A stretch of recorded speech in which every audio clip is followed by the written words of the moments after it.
And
then panel going on here.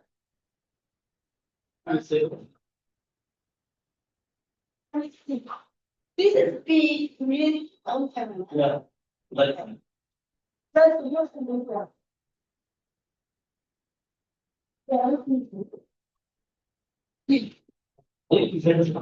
Yes. You have a slide alone. Ah, Are you presenting slides? yes.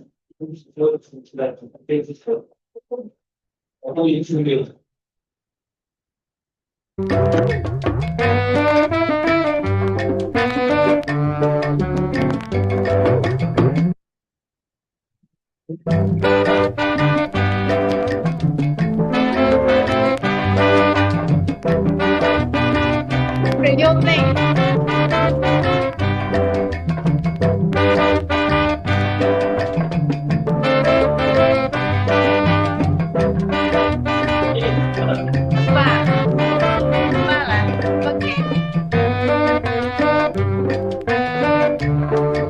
Other participants are joining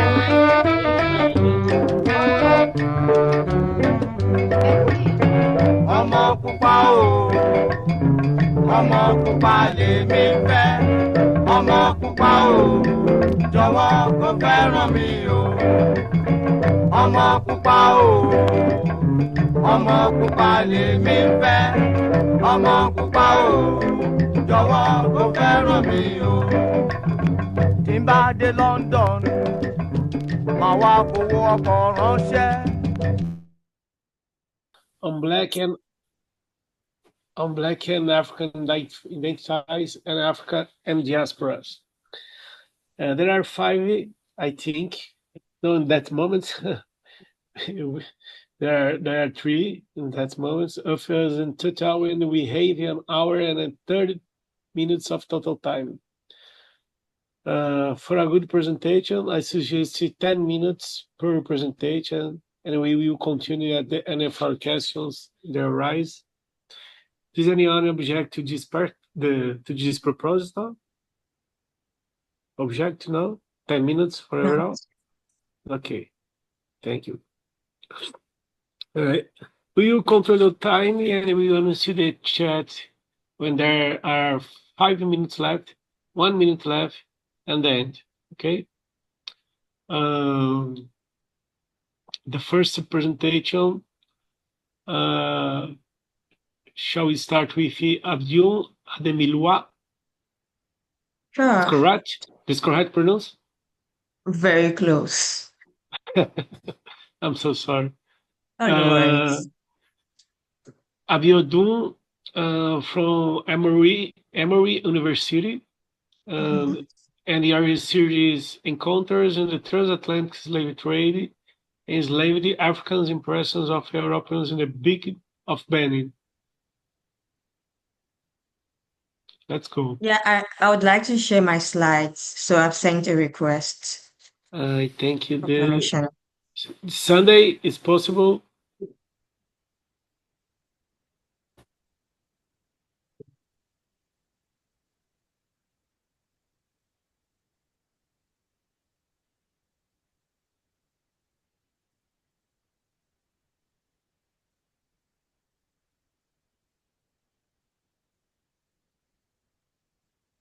Uh,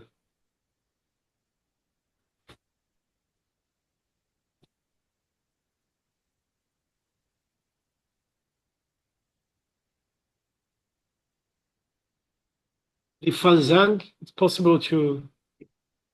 Yes.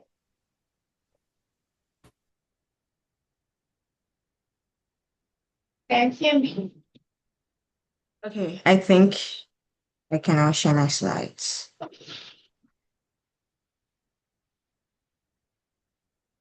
Please let me know if you can see.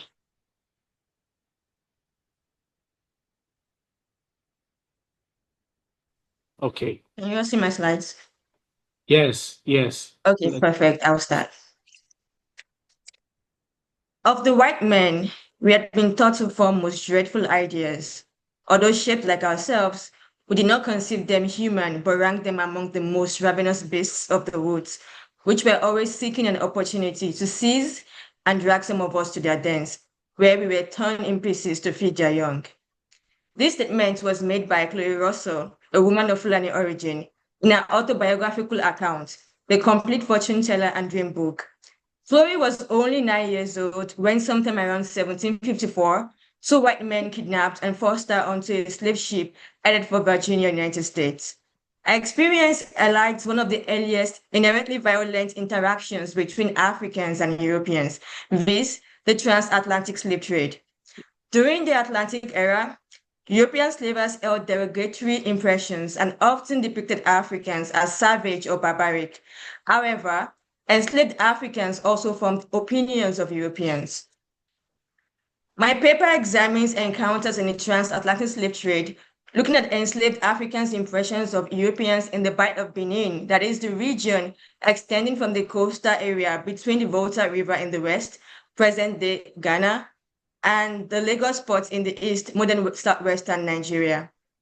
Using the genre of slave narratives, I compared the 19th century accounts of those captured elsewhere in Africa with the narratives depicting events in the first half of the 19th century in the Bight of Benin. These accounts do not only provide the perspectives of the enslaved, but they also disrupt dominant and biased narratives while providing nuanced insight on the multifaceted experiences of the Atlantic human commodification. Furthermore, from these accounts, we see the impressions of enslaved Africans and also their differentiation between two groups of Europeans, Portuguese and the British. And I argue that the dual realities of slavery and abolition and the changing nature of encounters in the first half of the 19th century shaped and reshaped enslaved Africans' impressions of Europeans. Before the 19th century, enslaved Africans held different notions of Europeans. We were curious, amazed, and fearful at first contact with white people. They saw the white man as everything from merely a man with a different color to an animal, bad spirit, pale vulture, or even the devil, and sometimes just ugly. The experiential nature of the encounters mostly shaped African impressions. For instance, Olaudah Equiano, an 11-year-old boy kidnapped and sold to European slave traders on the coast of the Bight of Biafra, saw the ocean, the slave ship, and the white man for the first time. He was amazed at the first two, but on seeing the third, his amazement soon turned to terror. He described the Europeans as having, and I quote, horrible looks, red faces, and long hair. His fear was confirmed on the sight of, in quote, Black people of every description chained together. And he believed he entered, and I quote again, a world of bad spirits, end of quote, who would kill and eat him. Although some free colonial African societies probably practice cannibalism, that reality alone does not explain why societies like Chloe Russell's, like I mentioned earlier, teach their children that white men were human eaters, or why Olaudah Equiano, who had never met African cannibals, would believe that he would be eaten by Europeans. What this means is that African societies and anxieties of white cannibalism were constructed, shaped, and rooted in specific social and historical contexts. The historian Toby Green's analysis of the people of Congo, for instance, revealed that they identified slavery with sorcery and the consumption of human flesh. The Kikongo word kindoki, meaning sorcery, is the power that enables its possessor to eat, that is, suppress or make die another person. The practitioners of kindoki are not actually eating, but consuming the life force of their victims. Thus, the slave trade is presumed to consume Africans. Furthermore, the word loka, which means greed, is a root word of kindoki, and this word reflects the avarice of the people involved in the slave trade. In this way, cannibalism was connected to the atrocious acts of the greedy, and the consumption of enslaved bodies became symbols of selfishness and avarice. Due to the Atlantic slave trade, by the late 18th century, the fear of being eaten by Europeans was common and fully entrenched in some African societies. This impression would change in the 19th century. But why the 19th century, and why focus on the Bight of Benin? The British abolished the slave trade in 1807, and British warships would intercept slave ships and liberate the enslaved.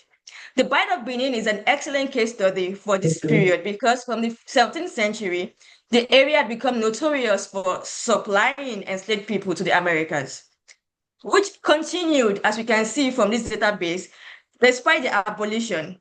Thus, this area earned the epithet Slave Coast. Furthermore, the region already had an established connection with Portuguese slave traders.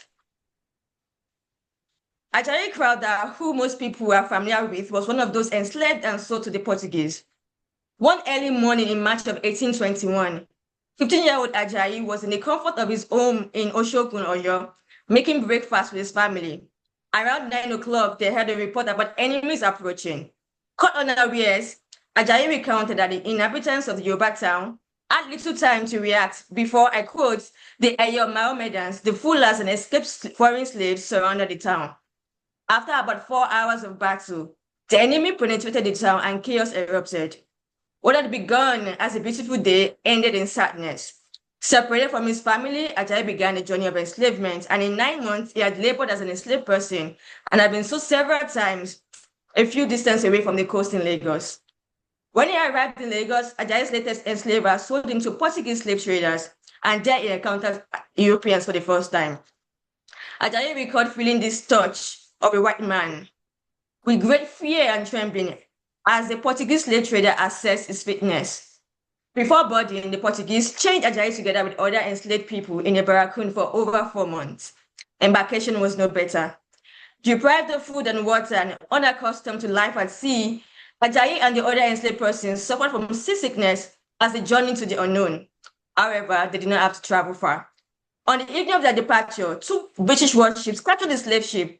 Ajayi with other enslaved people was initially terrified of, in quote, the conquerors, but soon, and I quote, began to entertain good opinion of the newcomers. When they allowed him and others the freedom to eat and move around, Ajayi's impression of Europeans had changed. In 1849, Ali Esaimi, a native of Borno, recorded his sail during the same series of wars that Ajayi had referred to. That is, the Jihad wars that were ongoing in West Africa during that period. Esaimi's first service, one of the princes of the Alafin of Oyo, was cut short when the latter sold him to the Portuguese in Ajashe or Porto Novo, out of the fear that Esaimi would escape and join the jihadists. Like Alauda Equiano, Esaimi's experience of the Middle Passage influenced his initial perceptions of Europeans. The crew on the slave ship had ripped off his and the clothes of the other enslaved persons aboard the ship. They had changed and deprived them of water, and many had died of thirst.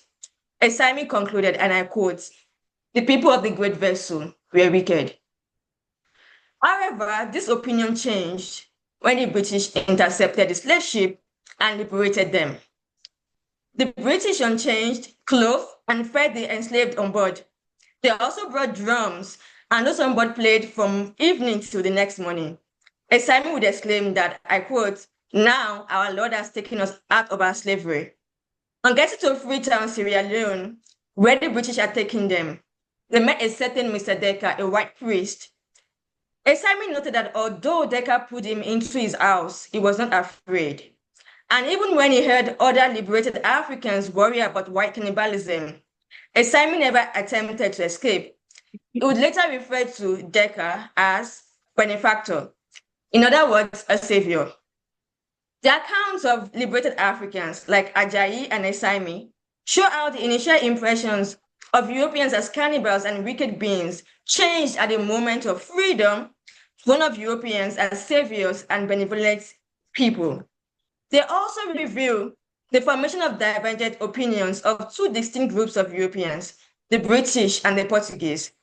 By juxtaposing the general impressions of enslaved persons with the impressions of Africans like Ajayi, these impressions provide unique insights into spaces of safety in a world characterized by violence and change. Moreover, their varied experiences and the change in impressions points toward the dynamism of encounters. Pre-abolition encounters and impressions differ from abolition and post-abolition. Likewise, these differ from Afro-European encounters during colonization and post-colonization periods. Afro-European encounter is neither static nor a moment in time. It changes. It is an ongoing process shaped by experiences and continues to this day. As encounters with Europeans change, so do African impressions. Thank you for listening. Congratulations. Thanks for that, Abiodun. Thank you. That moment, let's go to second presentation. The next presentation by Tobetukiu Minelli. That's all right.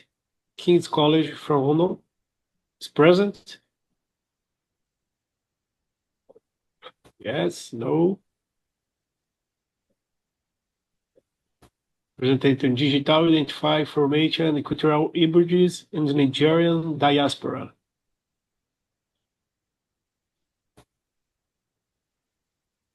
Not present. Let's go to the next presentation. Now, social networks as Safari Nets for African International Students by Antonia Shabiwi from University of Cincinnati. Yes, I'm here. Good luck, Antonia. Yes, I'd like to share my screen. Okay, just a moment, please.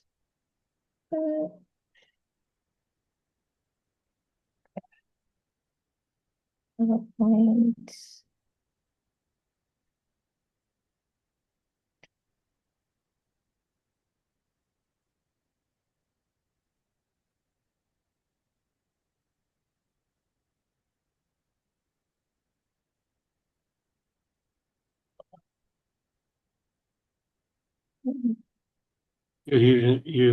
I'm trying to, I can't even see my screen. Invite for us in the chat your Sorry? presentation. Invite for us your presentation in chat to help you. Okay, so how do I do that? I don't know how to. Oh, sorry. Attachment in the chat possible. No. You can click on the share button Yeah, and then you see a request, see like a pop-up to request permission. Just click on that. okay. Let's see. Shit, it's not even, there's no pop-up here. Just a second, let me do it again. Screen, okay.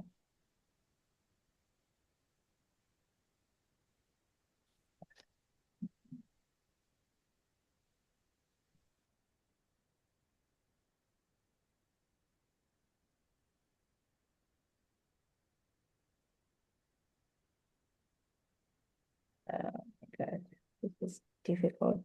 Just a second, please. I'm sorry. I don't know. There's no problem. Invite for my email. I present for you.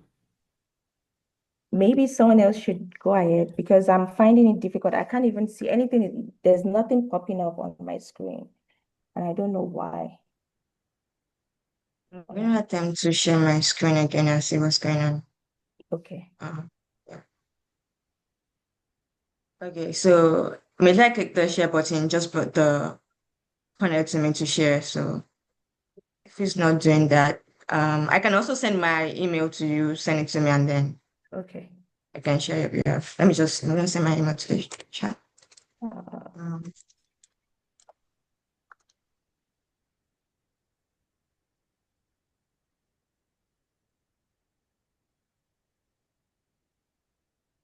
Sense. Okay, thank you. Oh, sorry. I think I sent it to just Lucas. I'm going to do that again. Uh,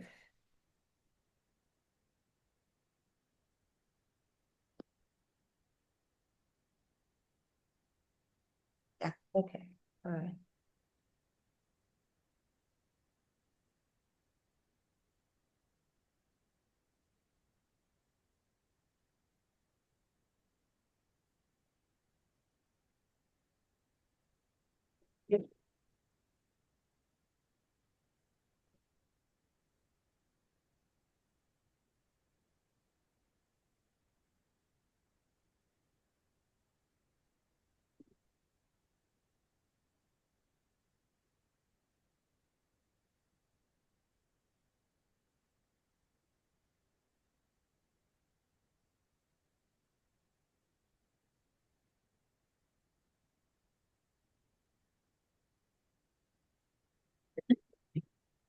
Online.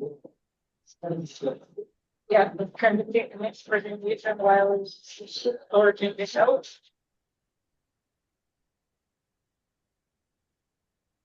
They're presenting the room and presenting the room while I just sent it to your email. Okay. Cannot check. I don't know why.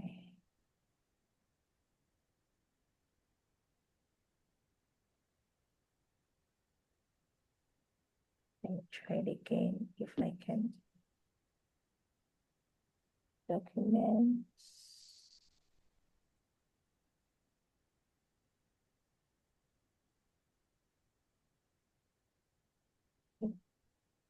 Yeah.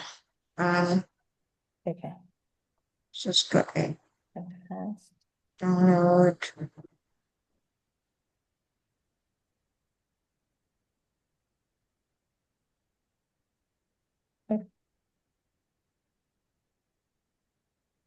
Yeah. I'm gonna go ahead and share my slides. Your slides now.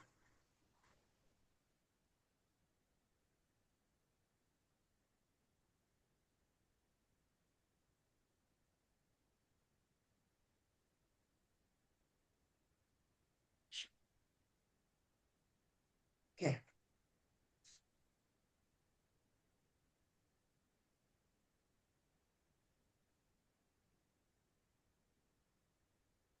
Okay, can I navigate it from my end or you have to be?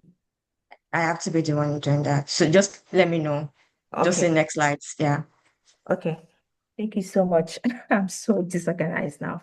Hi everyone. My name is Antonia Ishabi, and I'm a PhD student in the Department of Sociology at the University of Cincinnati. And I'm excited to be presenting my research on social networks as safety net for African international students. Next. So this research, I started it with, understanding imposter syndrome among graduate students, because we know graduate students can be very challenging, especially for African international students abroad. And in the literature, what I often see is, graduate students of color, and I do not really I find it difficult engaging with, literature on African international graduate students. And what was popping up a lot was, the intersection of race, class, and, multiple social identities, and how that kind of contributes to, African international graduate students, experiencing implicit bias and discrimination in graduate school. And I was like, we need to, increase research in this area, because most of the literature is talking about Black students, student of color, without explicitly,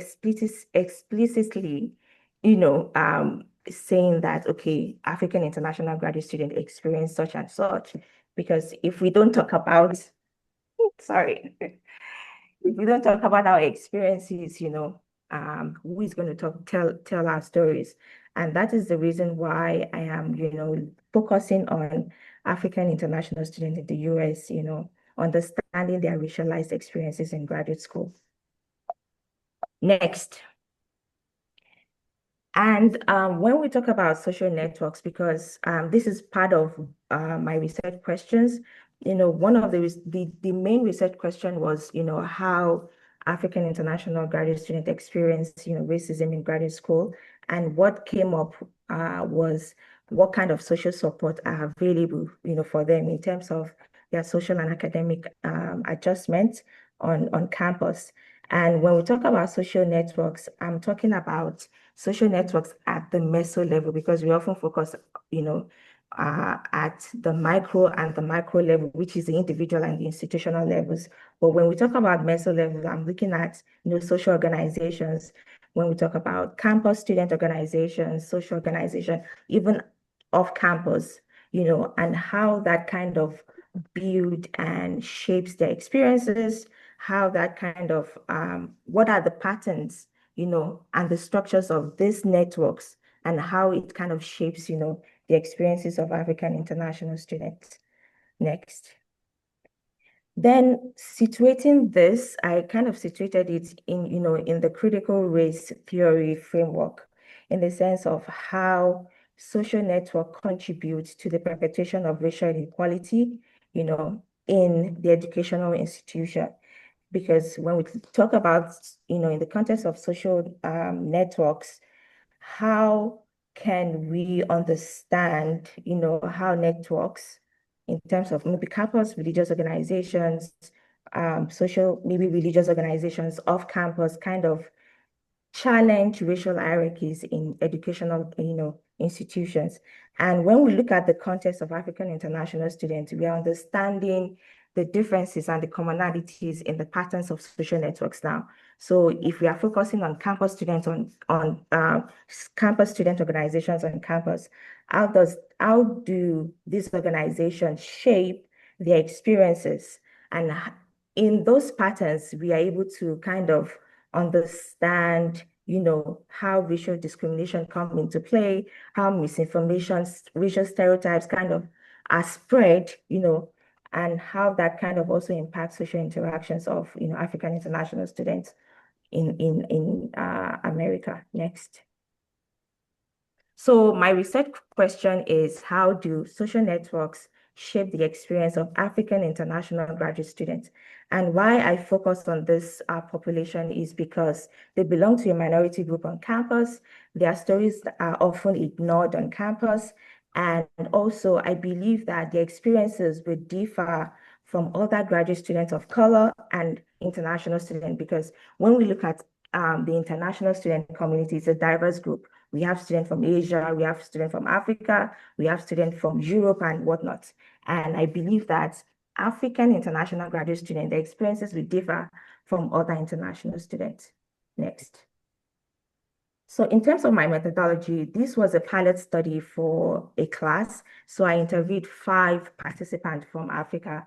One is from the Democratic Republic of the Congo, one is from Ghana, and 3 from Nigerians are from Nigeria. And 2 of my participants are from STEM programs, and 3 are from non-STEM programs. And I was opportune to interview 2 males and 3 females. Next. So in terms of my findings, because I've been talking about social networks in terms of social organizations specifically, and what kind of came, what I saw that was very common from my participants were racial and ethnic composition of the department, because the department also serves as a social organization itself, because it's like an intermediary between the individual and the institution. So we see various individuals in the department, and they kind of build relationships. And in the process of building relationships,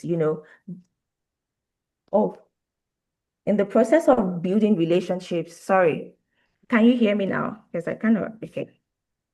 It's because it's very, the time is 4 a.m. here and people are sleeping, so I don't want to be shouting. I'm sorry for that. So in terms of the racial and ethnic composition in the department, Shayo and Tosin, they are from Nigeria and they have a very similar experience. Shayo talks about how in her department, she feels very left out. She says that when they have departmental seminars, she's the only Black person in the room, and sometimes she doesn't have that sense of belonging. And when it comes to Tosin, Tosin also says that when it comes to class contributions, sometimes she sees that our classmates sees as, the ideologies are very kind of different. They cannot even relate to it. And when it comes to Shayo and Tosin, I think the similarity is because they are from non-STEM programs. And in non-STEM departments, they don't really have more international students, more or less having African international graduate students in that department. So they kind of belong to the minority. And when they go to, when you're in a department whereby you are a minority, you might not really have that sense of belonging. And even when you're sharing your philosophy in class, they might not really relate to it. Unlike Luke, Luke is from Ghana and is also from a STEM program. Luke is from nursing. And in STEM programs, they have a huge population of international students. And Luke's experience is very different in the sense of, he said he has, West African friends and they hang out. And I think there it draws that sense of community. Next. Also, talking about departmental relations, we also see, that racial microaggression whereby some African international graduate students feel excluded and they kind of have these feelings of, microaggression from maybe their colleagues, even from their professors. We see Luke talks about his experience with, other domestic students when they do group assignments together, and he talks about how, they have to score themselves and, the domestic students kind of score them low. And he kind of felt bad because he said that he felt like maybe because of his color or because of his race. And he even said specifically that he felt very intellectually incompetent. So we see how we associate incompetence to whiteness and we associate competence to whiteness and we associate incompetence to Blackness. And Luke kind of felt like that because he thought, oh, maybe these domestic students feel that they are inferior and they don't really understand the expectations of graduate school in America. And with Franca as well, Franca was, she's from the DRC and she also talks about her professors that sometimes she overheard conversations about how international students are not competent. They are filling spaces for of that belong to domestic students. And, that kind of give you, a sense of invisibility whereby, okay, you're just here filling up chairs, but they don't really value your presence in that department. Next. So next is we talk about organizational barrier because Franca is a mother, she has 2 kids, and we see how race also intersects with our social identities as a mother, as a graduate student itself. And she talks about, the barriers she faced when she came to the United States in the sense of the organizations within the institution. And when I talk about the organizations within the institution that cater for graduate students, we're talking about the International Office and the Graduate College, which are supposed to provide that, sense of community. They're supposed to provide resources that can, help our international students transition well into the program. But Franca had a very different experience in the sense of she was looking for, she has a child that has autism. And, it was very difficult for her to get a school for the child because if she doesn't get the child into a school, it's going to also, impact our studies because she has to take classes and whatnot.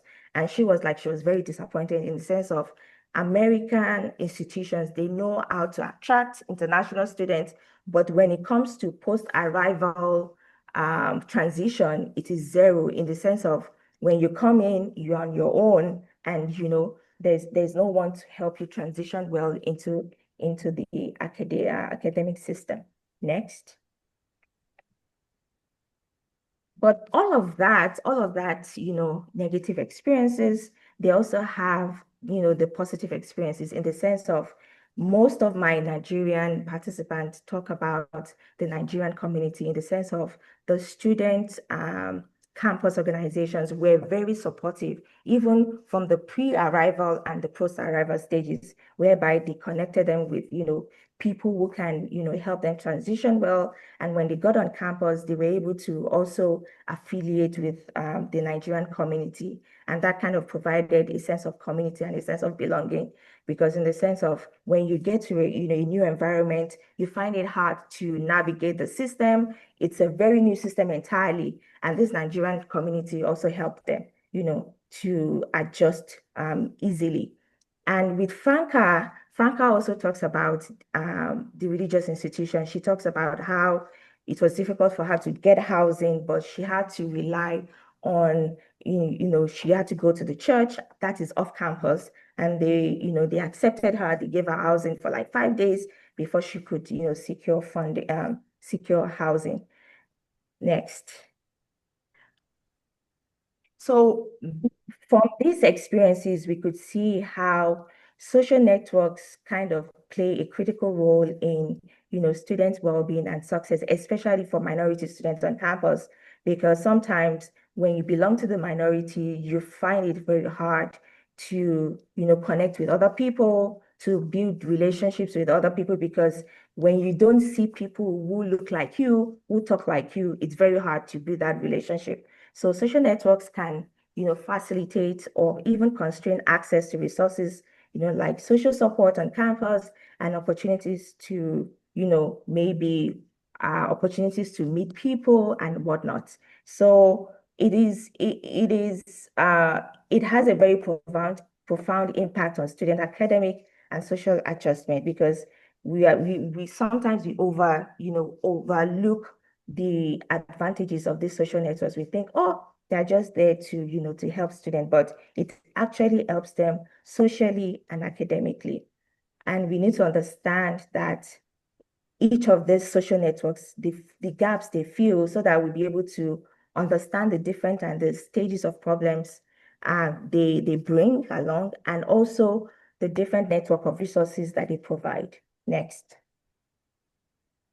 And in terms of recommendation, I think it's very important that we conduct research that is very inclusive and transformative, because when we talk about student of color is a diverse group. It's an heterogeneous group. It's not a homogeneous group, because they have their own unique experiences. Even when we talk about students of color, we are talking about Africans, Jamaicans, and whatnot.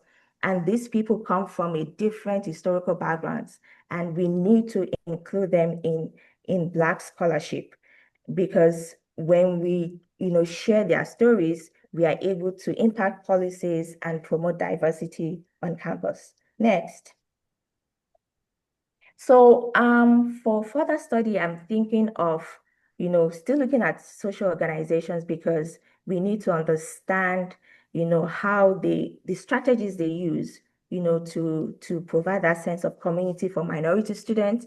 We need to understand how they implement these strategies, so that maybe other social organizations can also replicate them, and even institutions on campus, social organizations on campus, such as International Office, Graduate College, because sometimes they don't really understand the unique experiences this African international graduate students are facing. So we need to, talk more about social organizations and how they play a very important role in shaping the experiences of international students.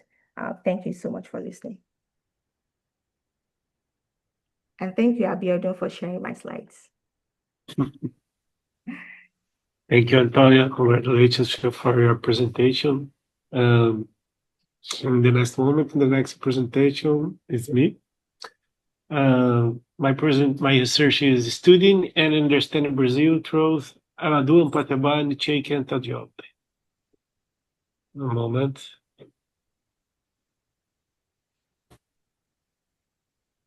I'll see. Presentation. See? Okay.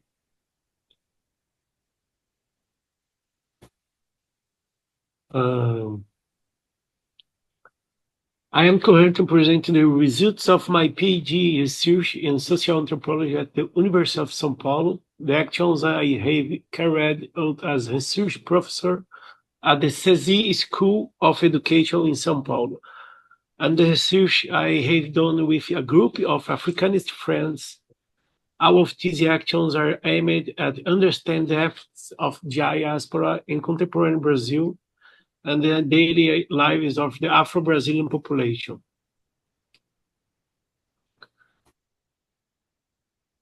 My PhD research is entitled Robson, the Death, Date, Grave, Rise to the Brazilian Black Movement. I am a biographer, and I continue to tell the story of the feat in the style of Walter Benjamin in a way that goes against the grain. Robson was a young black man who was violently killed by the Brazilian police in São Paulo. And after his death, black social movements came together in the midst of the military dictatorship to fight against racism and what we call the genocide of black and imperial youth.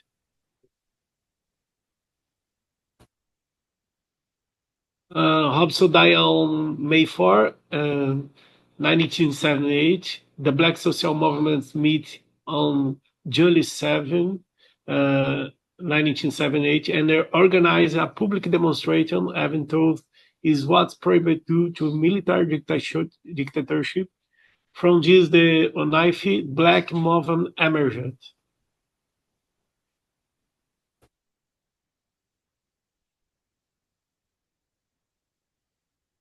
Also from this historical moment, important black intellectuals emerged who would think about Brazil and dialogue against racism.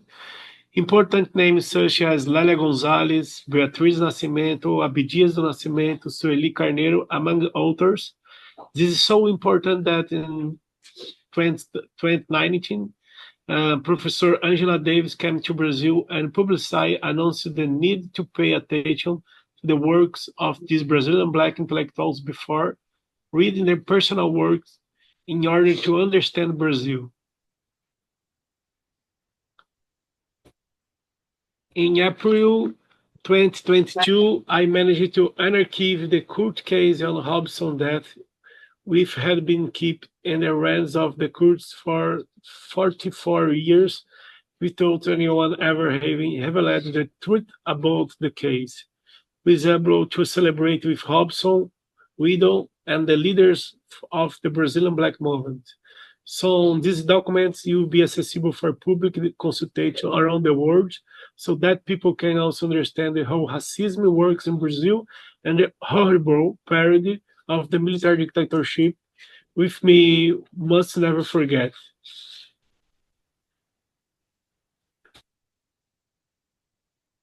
My PhD research became a national series about diaspora and racism on the largest television network, Global.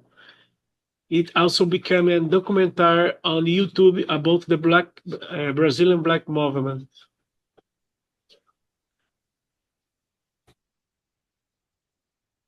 It was when I came into contact with the research of Professor Messias Basque, called Black Voices and Anthropology and the Black Anthropology around the world, that I broadened my horizons and became aware of the need to also organize and systemize Brazilian Black social thought with Black intellectuals, indigenous people, gypsies, and other subaltern populations in Brazil. I was with this in mind that I create together with my students the group Africanity, Black Social Thought in Brazil.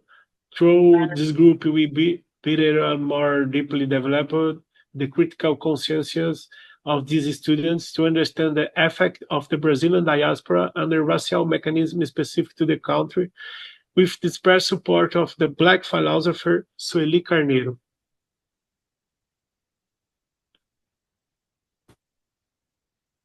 We began to seek in the thinking of African intellectuals an epistemological contribution to understand, together with Brazilian intellectuals, the masked process of racism that affect Afro-Brazilian culture through Sheikh Anta Diop and Amadou Mpateba, we began to better understand the dynamics of the identify and the ancestral fissure that diaspora caused us. In 2023, we formed a partnership with the daughter and heiress Hokiatuba to translate and publish the texts by Mpateba, which we saw be circulating throughout the country.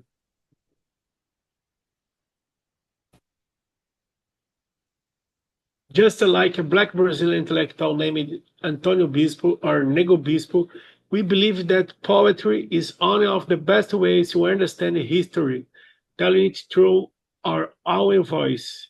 We now recite a poem by Nego Bispo about the Black revolutions in Brazil and our resistance. Fire, Palmares burned. Canudos was burned. Fire, Canudos burned. Caldeirões was burned. Fire, Caldeirões burned. Pau de Colher was burned. Fire, Pau de Colher burned. And so many other communities were born and will be born that they will not tire of they continue to burn. Because even if they burn the writing, they will not burn the orality. Even if they burn into the symbols, they will not burn the meanings. Even if they burn our people, they will not burn the ancestry. Nego Bispo. And finish. I'm very happy. The next presentation is This World Code Talk, Reimagining the Past and Future of Colonial Beer, Outlet, and Harari by Laifan Zhang, Tsinghua University.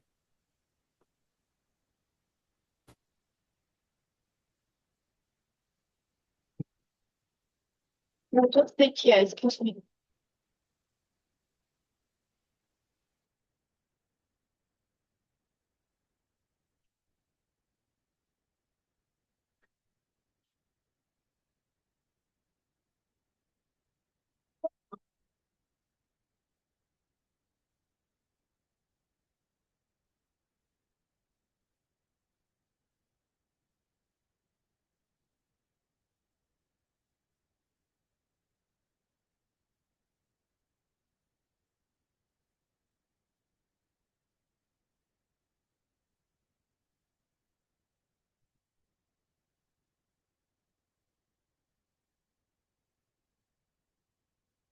Yes, just take care. Can't you say that?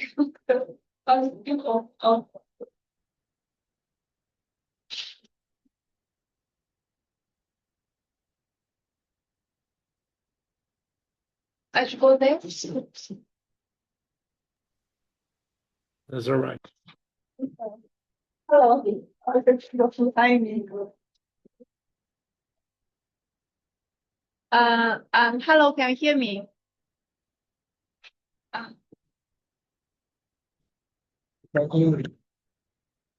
Okay. Hello. I think I'm possibly placed on the wrong panel because mine is not really about the diaspora identity, but I think thinking with the idea of identity, I'll see the artist agency through their practice to insert or renegotiate themselves and the relationship with the urban and social world. So, just to give some background of my presentation, can we go to the next slide?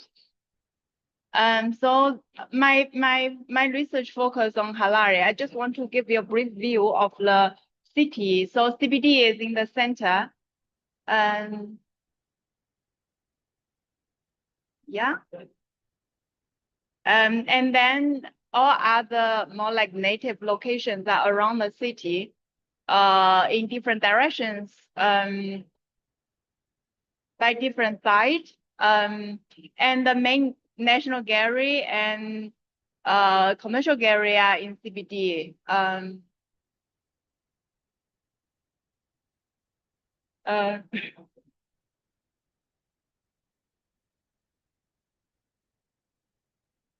is it working? Okay. If you can still hear me anyway, so my focus is looking at the community-based art spaces, which are initiated by the artists. They are around the different margins of the city. Can you hear me? Okay, great. Yeah, you can see the slide. So one of the art community art space I focus on is called Bari Art Space. It was a colonial beer outlet built by the colonial state. Yeah.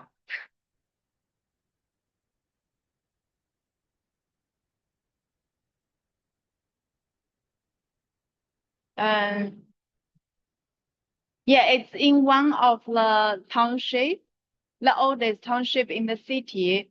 A very specific term in Southern Africa, there was location for native Africans or migrant laborers. Yeah, in the city. No?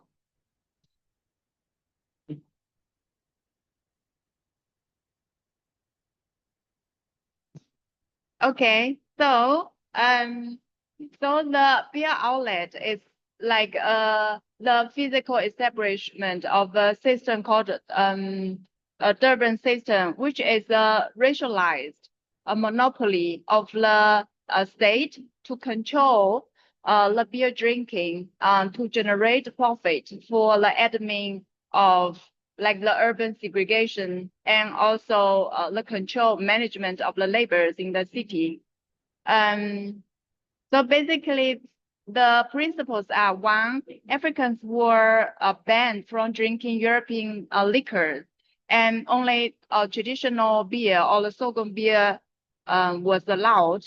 And then second, Africans were forbidden also from brewing beer, like producing beers themselves. Thereby the state also like control the production of the beer, and then they were only allowed to consume beer within the beer outlet. They were built by the state. So in this way, okay, perfect. They are also controlling the like regulating the drinking spaces. Yeah. We can go to yeah. Let's just okay. I was a while. Okay. Anyway. So after independence, the system was declining. And in the 90s and until this early century, the system was really going down. So when a few artists applied for that space, it was already in the condition of decay. And then they moved into, firstly, make it into a collective studio, and then start transforming the space. But I think there are key questions to turning it into an art space. Why is that? What does it mean for, because within that community, there were no visual art infrastructures from colonial time, even to post-colonial period. Yeah, so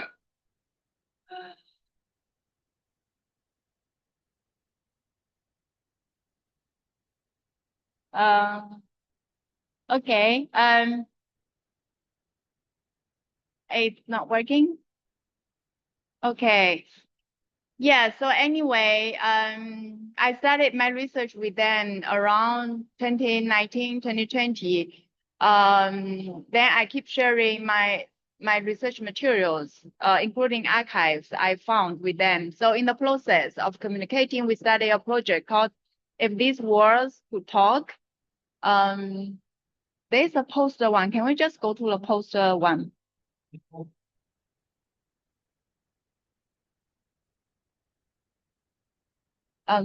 There's a poster that's showing. Can we show a poster?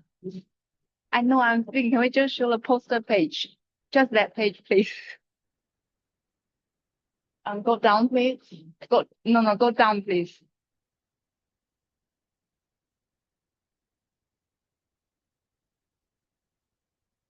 Anyway, so idea is really to work with the community and then make sense of the space in relation to its urban history and also its location.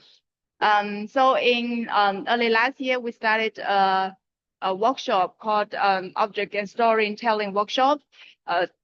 So we have an open call towards the community that they can submit an object and then share the associated story in relation to the urban history that is embedded in the object.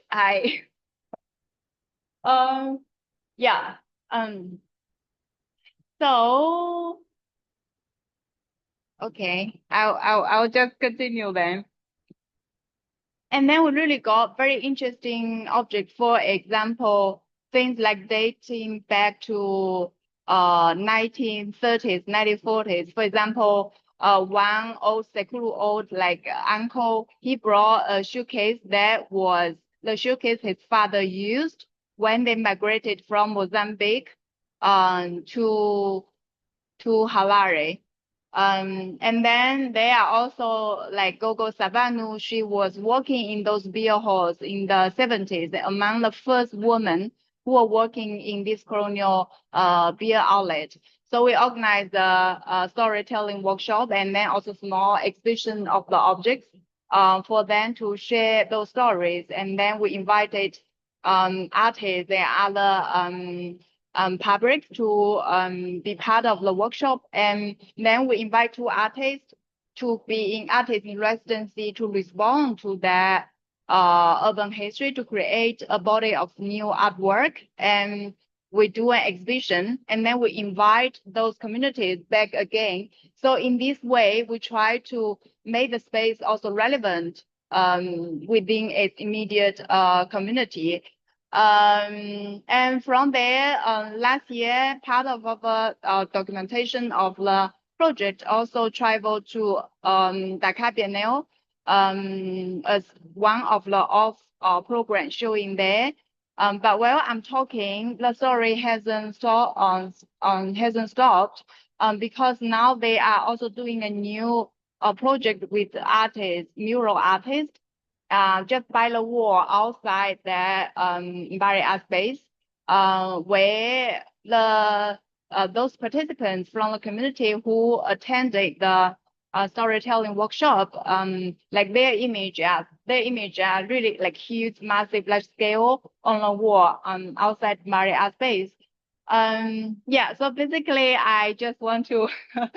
I'm just talking now. Basically, I just want to share this story of how artists reshape the identity as well of the building from its colonial time to today, and then through art, and then how to make sense of it in relation to its location. It's immediately how to make it more accessible or make art more accessible together with the community. And then in this way, because they are now also participate in the urban transformation process through their art practice. So in this way, they also kind of reinsert their citizenship and reclaim their citizenship by reclaiming the space, and also renegotiate their own relationship with the urban space and also social space in general.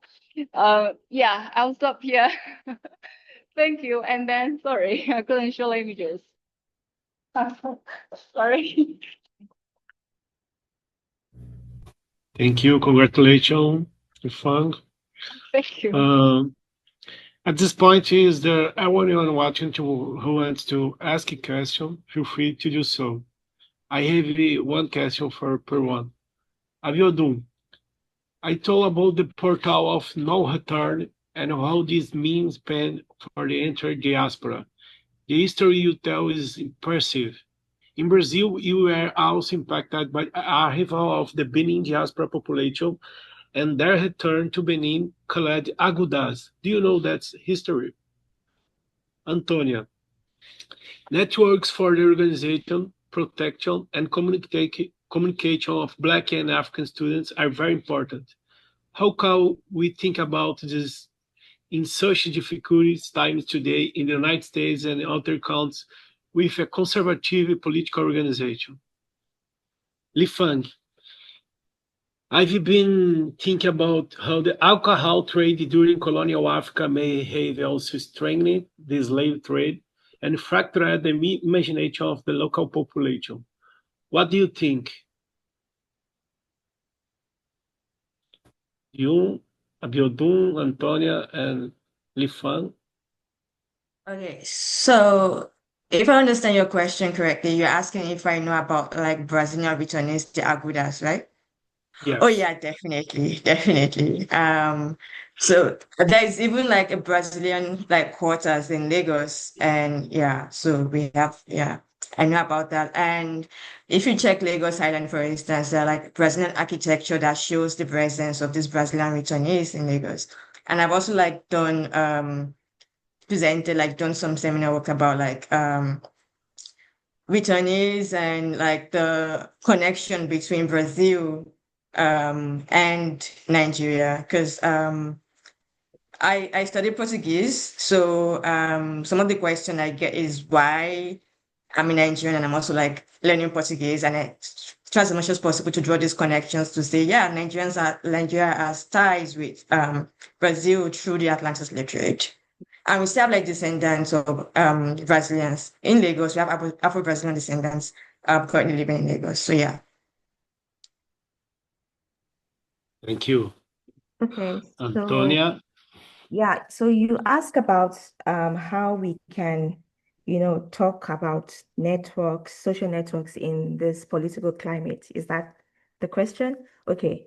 That can be a very difficult question to answer because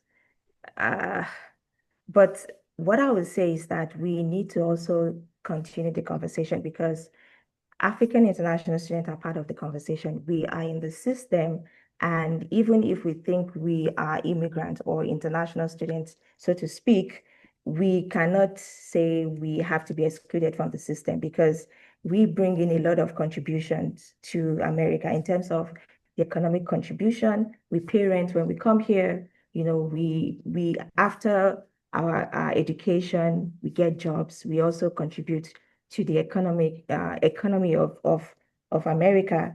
And even apart from their economic contribution, what about the social contributions as well in terms of diversity? We bring cultural diversity to America. So if we say that, oh, we have to keep quiet and be silent about our experiences, then that won't be fair on us because we are human, we also have rights.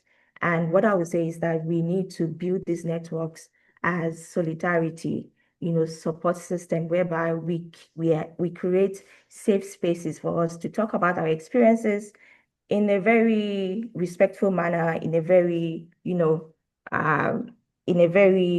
respectful manner. So what I would say is that we have to keep having those conversations, even if we are in hard times. We have to talk about our experiences because it affects us. It affects our social adjustment. We live in fear. We experience discrimination sometimes, and sometimes we isolate ourselves because we don't want trouble. We don't want to experience such. And when you isolate yourself, it kind of affects you mentally, emotionally, even academically. You cannot function.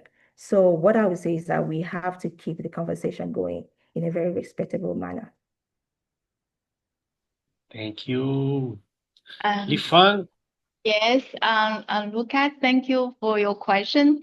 I think it's a quite complicated question because it might be different in different period and then on different part of the continent. So I will just speak on the part I know.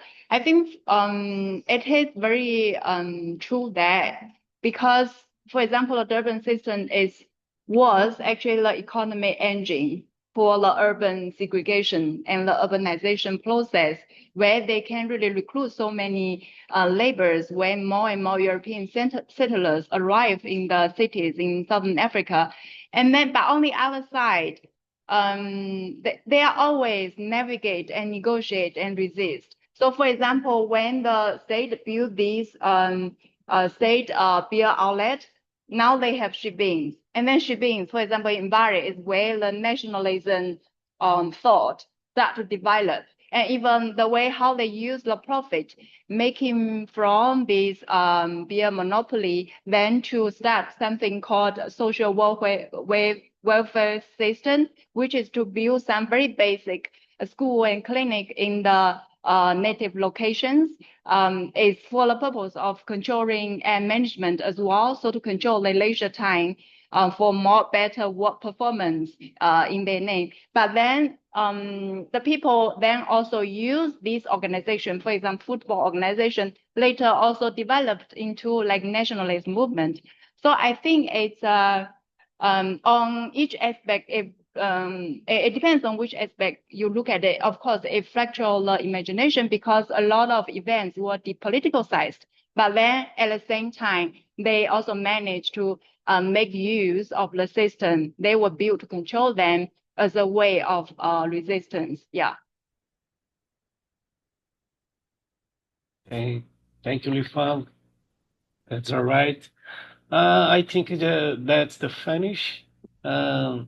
Congrats overall to speak. Can I ask You are questions? more correct. Yeah. Okay, Thank you. please. So I have questions for everyone. No, yes, for everyone. So Abiodun, you talk about social and historical context, shaping slavery and the impression of, and I like the fact that you mentioned Samuel Ajayi. So I don't know if you talk deep, I don't know if you can elaborate on probably the social dynamics. Maybe there was anything like class disparity that kind of shaped the impression of, in terms of how you talk about Samuel Ajayi.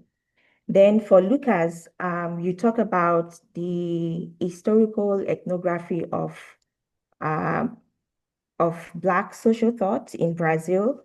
And I wanted to know between what period did you gather your data from in terms of, because it's an historical ethnography, so I just wanted to know like what period like did you gather your data from? And for I can't pronounce your name. Is it Zhang? Sorry. Sorry. Yes. So you talk about um, accessibility, right? Making sense of these artworks and how it is accessible from the past, and in the future, in the present currently. So I wanted to know the difference. Like, has it changed in terms of accessibility? Has it changed? Is it better, comparing the past with the present? Thank you.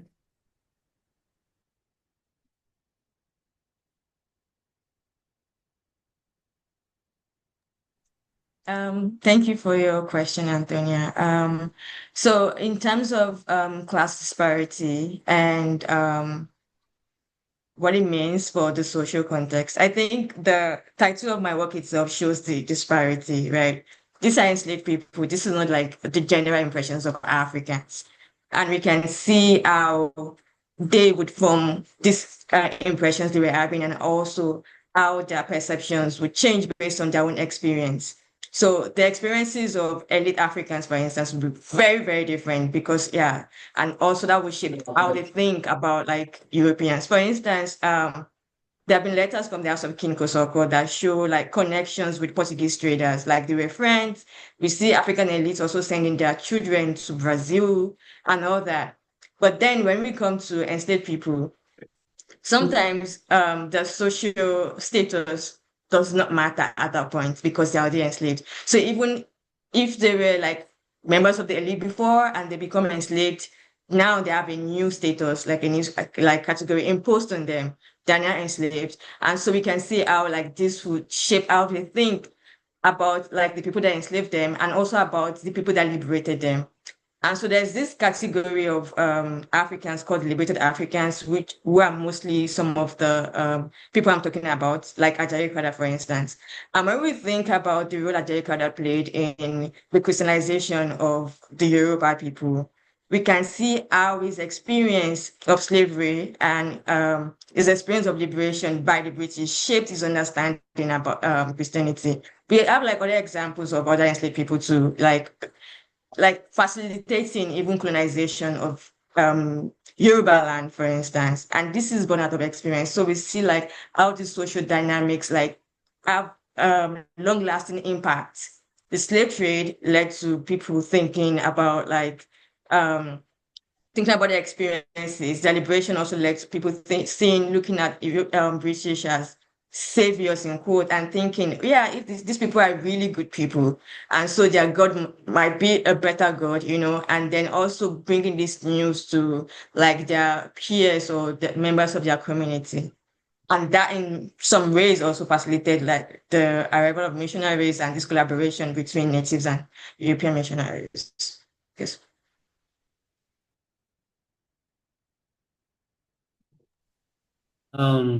Thank you for your question.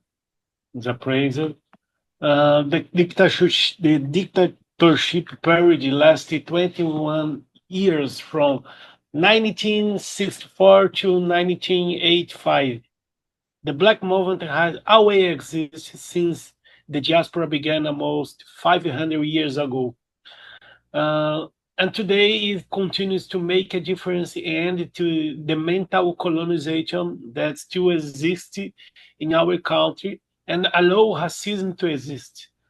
Hence the importance of asking African thinkers for help and rebuilding an Afrocentric identity.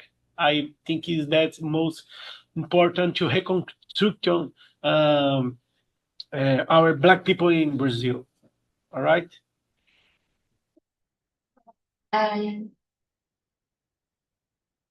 Thank you for the question, Antonia. I think a very simple answer is yes, because so there's a map I drew. Most of the community aspects are based in different locations where there were no art infrastructures at all. So very simple answer is yes. I think it's getting better, but of course it's a process. It's not accessible for maybe certain group of people, especially young people who are interested in art, and maybe slowly the artists will enter into the process that making it more accessible to the like the public among the community. Yeah, that's my answer. But I also have a comment, and not really question, but a comment for you, Antonia, because so I was studying in South Africa for 7 years until I went back to China last year. And actually in China, where I studied before I went to South Africa, where I'm now associated with Peking University and Tsinghua University. So they both have their own African Students Union, African Students Association, even within the university, and it's over 100 members in each university. And then also I know a few like African students, they also organize an organization called African Youth in China. And they have chairperson from different part of it, like one from South Africa, one from Middle Africa, and then one from North Africa. They have 5 female and male African students, and then they are very engaging. For example, one of them I know from Zing, he even started his own own non-profit platform, engaging with Chinese non-profit platforms to do a lot of social activities. And then there are also another who's also among the leadership.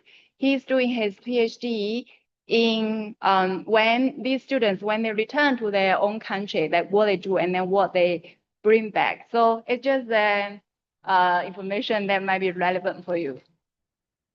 Yeah, Thank you. thank you so much. Because when you talk about African Student Association, it's a diverse group, right? And it also speaks to the university in terms of giving them the space to organize themselves on campus. unlike in my school, whereby we just have like a Nigerian community, and other African students are kind of disadvantaged in the sense of they don't have an organized student community on campus.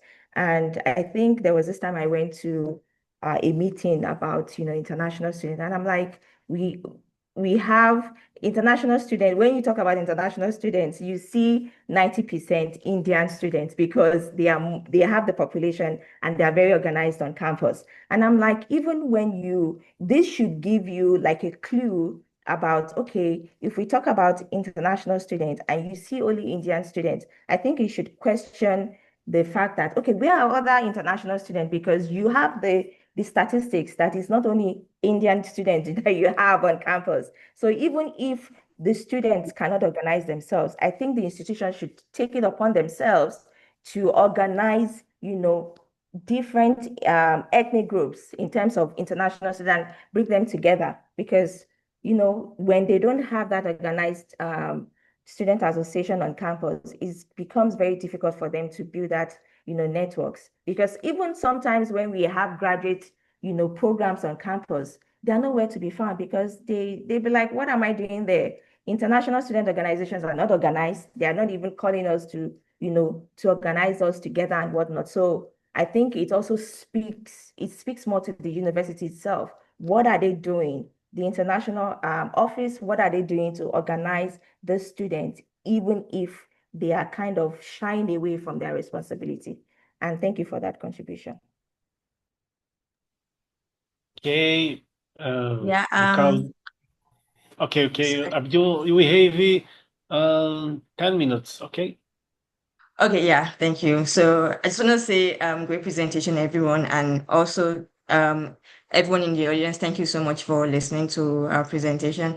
So I have like comments and also like questions. I'll start with Frank. I don't know if I'm pronouncing your name correctly, so forgive me if I'm not. Okay. I'm curious as to your research, like maybe you can speak a little bit more of your rationale behind doing this project, like why beer outlets, for instance. And also, and my second question is also that what is the input of your project for the community that you're working with, and not just about, because I know you mentioned some of the things about like younger people showcasing their work and collaborating with you. I'm also thinking about the monetary aspects, like what is it generating for this community, if it's generating anything at all for the community, maybe in terms of people coming, maybe like as a tourist attraction or something. Yeah, so maybe you can talk about that. And for Lucas, I really enjoyed your presentation. So I'm also thinking about the importance of your work for Afro-Brazilians in Brazil right now, and also about like, I know you're talking about intellectualism, like Black intellectuals. I'm thinking about like fusion or collaboration with popular culture. Thinking about, for instance, the documentary on Netflix, Amarelo by Emicida. I saw the document. I think it was really great. So I'm thinking, because you also mentioned Sao Paulo and yeah, all of the activists and everything. So I'm like, okay, can there be this connection between the academia, between intellectuals, and also between like popular culture and how, because sometimes we stay in the halls of university and then we put on theories and discuss things, but there's really no bearing on the main society, and that is what our work should be about. So maybe you can like think about that as well, or maybe I don't know if you're already doing that. So yeah, maybe you can talk about that. And for Antonia, thank you so much. Your work really speaks to my own experience as well as an international student, and also like, and this is one of the things I've been telling people, like, yeah, we experience graduate school differently because we are coming to a new society, and we have a lot of like organizations, for instance, Black organization on campus. But when you talk about Black people, they're mostly referring to African Americans. And so our experience differ too. So I've been to like a meeting and I never went back because I'm like, you're not talking about me, you're not talking about what I'm experiencing here. Like this is just about you. And so I'm also thinking about like I'm thinking about your sample size because African organizations like have different realities for different people on different campuses. Like for different schools, we have like different organizations. People are like using different means. So what is the sample size? Are you thinking about looking at other schools, not just your school? And also thinking about how that might shape your research and it's like looking at it from multiple perspectives, basically. So yeah, thank you. Okay. Yeah, so I will start. Thank you for your question. Yeah, so basically I was studying South Africa from 2018 to end of 2024 in art history. And then my PhD research focused on art and city in Harare. So these are one of the space I was looking at in my research, and it was an extension of that chapter. I think it's also kind of a research approach. I just think it's very important to be accountable to the artists because they have been really trusting me and then sharing a lot of materials and stories and open their space to me. So I also open my research material with them. It was in that process. And that space was really young because they only started in late 2019 and it was COVID. They were just working inside. I think until later it was opened up and then start doing program. And then the project I just mentioned was the first project, first exhibition, like public exhibition they did in that space.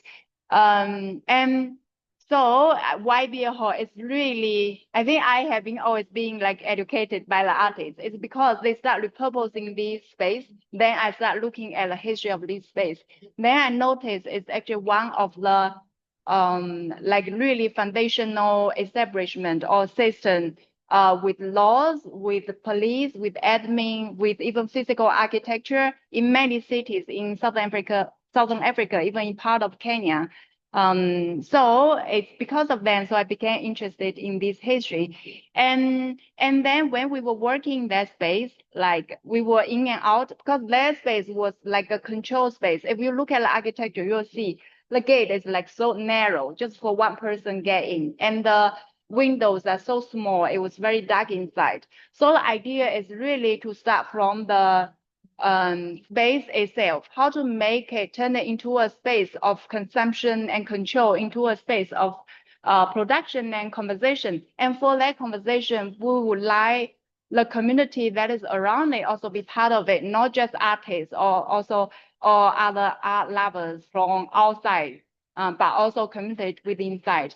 And then we can only do and think through art.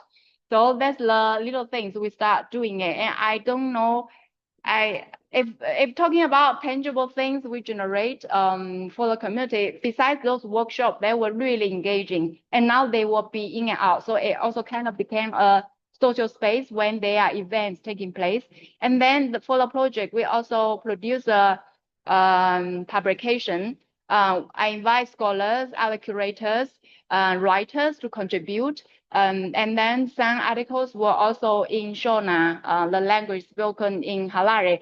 And the first readers is our participants from the community. Like we only managed to make certain copies, amount of copies, but the first ones we deliver to are all those participants from the community. Yeah.